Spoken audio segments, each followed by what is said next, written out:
So like I said, I read this book quite a while ago, so I'm not entirely sure what it was about again.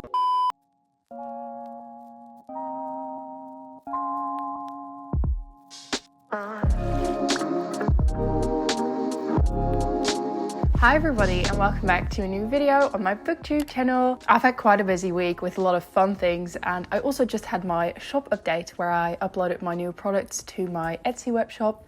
So if you still haven't checked it out and you would like to, definitely do so. This was my little self-promo. I've brought out some really nice new bookmarks, holographic ones and also gold foil ones, tarot ones, and I'd love for you to check them out. But yeah, today I'm not here to talk about bookmarks. Today I'm here to talk about some of my favorite comfort reads. Most of you guys that have followed me for a while know that I'm really big on comfort reads, on like reading books that make you feel warm and happy and like comforted and just like safe. You know, and that's something we all need, especially when there's lots of things happening around us, or when we have an anxious day, or there's lots of things in the news. It's always really helpful to just be able to like cuddle up with a nice book and forget about those things for a little bit. I've made one of these videos before when the whole global panini thing just started, so if you'd like to check that one out, definitely do so. So today I'm back with a bunch of books that I'd like to recommend to you guys. So yeah, without any further ado, let's just get right into it. So the first book on top of my stack is Dragon Screen by Scarlett Thomas. I think I've read this quite a while ago. I'm thinking 2019 or maybe even 2018. This is a middle grade fantasy story that lies really heavily on mystery and sort of whimsical things, and it's very cute and heartwarming, but at the same time it's very adventurous, and it's also sort of reminiscent of Percy Jackson-esque books. So like I said, I read this book quite a while ago, so I'm not entirely sure what it was about again, but I do know that it's about Effie, and she's a very curious young girl, and she spends a lot of time in her grandfather's library, and I think magic has sort of erupted into the world, or like she's trying to prove something related to magic. I don't really remember, to be honest, but I do know that she and her friends go on sort of this quest against a secret organization, and that it was very sort of magical and whimsical, and I had a really good time reading it. And this was one of those books that was just like perfect to sort of hole up with on the couch on like a rainy day. So I had a really good time reading this, and I think it's definitely like a sort of comfort type of read. And this is also like one of those series that I've wanted to continue, but I just never did. Just so silly, but that just happens sometimes. Okay, then I have a whole bunch of Alice Oseman books on this stack, which is very obvious to me, but just Alice Oseman is one of my favorite authors, and especially when it comes to comfort reads, I think they're a great like comfort read author. I also recommended Radio Silence in my other video that I did about comfort reads, and in this one I specifically wanted to include Heartstopper. Obviously the Netflix show just came out. If you haven't watched it, you need to go see it. It was so good. It was especially very heartwarming and definitely very comforting. So I have all 4 volumes of the graphic novels here with me today. I've read all of them. I've enjoyed all of them a tremendous amount. These are just so good and so heartwarming and so cute. If you don't know what Heartstopper is about, I think you're probably new to this channel, because especially like 2 years ago I was constantly talking about this series. Anyway, Heartstopper is about these 2 boys, Nick and Charlie. And Charlie is openly out and he's gay, and then he sort of falls for Nick, and then Nick is discovering his sexuality. But these are very diverse, like sort of over the whole spectrum of LGBTQ. So there's also a couple of girls that are dating in these. There's also a trans girl. So there's lots of topics and things. These books are also really big on talking about mental health and mental health issues and dealing with mental health in relationships.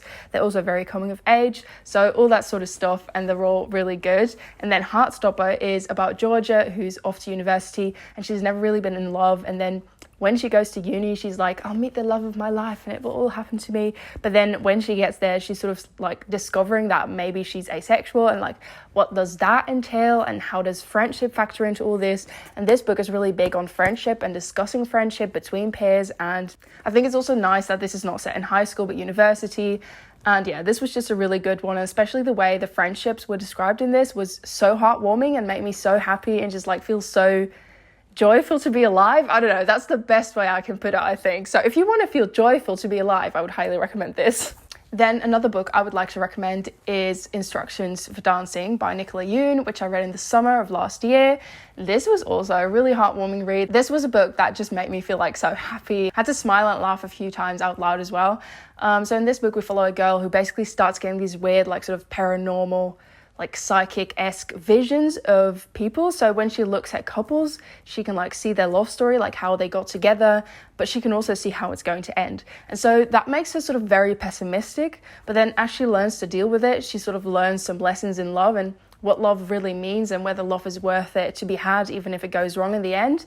And through this, she's also sort of dealing with her own trauma of her parents getting divorced and like her sort of getting wrapped up in that in a nasty way. And then she also sort of has her own bittersweet romance wrapped into the whole story.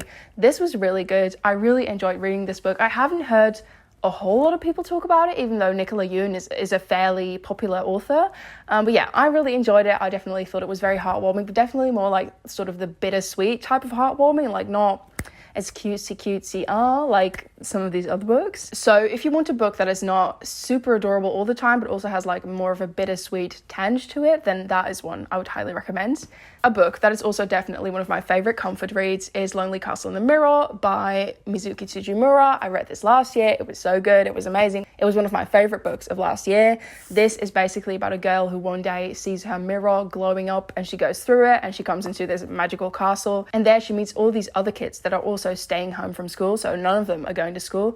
And this talks a lot about mental health, social issues, bullying, stuff like that. But it also puts all of these kids sort of in an environment together and makes them deal with their issues, but also not, because they can stay home from school, but then they have to go on these quests within the castle. It's a very strange book. It's sort of slow in a way. It's very reminiscent of Studio Ghibli movies, but in a really good way. It's definitely a comforting read. It's like slow and it feels like warm, and it's nice.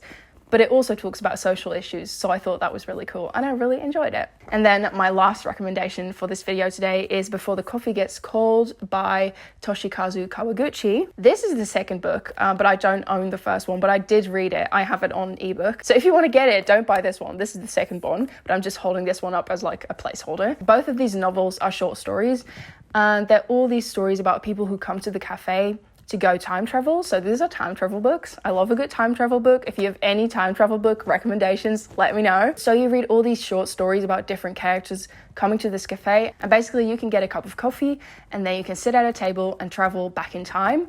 You can't leave the cafe. You can talk to people who visited the cafe. You have to drink your coffee before it gets cold, because otherwise you cannot go back to the present. So there's some things at stake. This also deals with some social issues and talks about friendship, motherhood, and it was very like, it was sort of pulling at my heartstrings, but it was definitely also heartwarming and comforting, even though it was a little bit sad and a little bit slow here and there, but I definitely had a good time with it, and I can't wait to pick up the second volume because I still have to read this one. So this was my second video talking about some of my favorite comfort reads.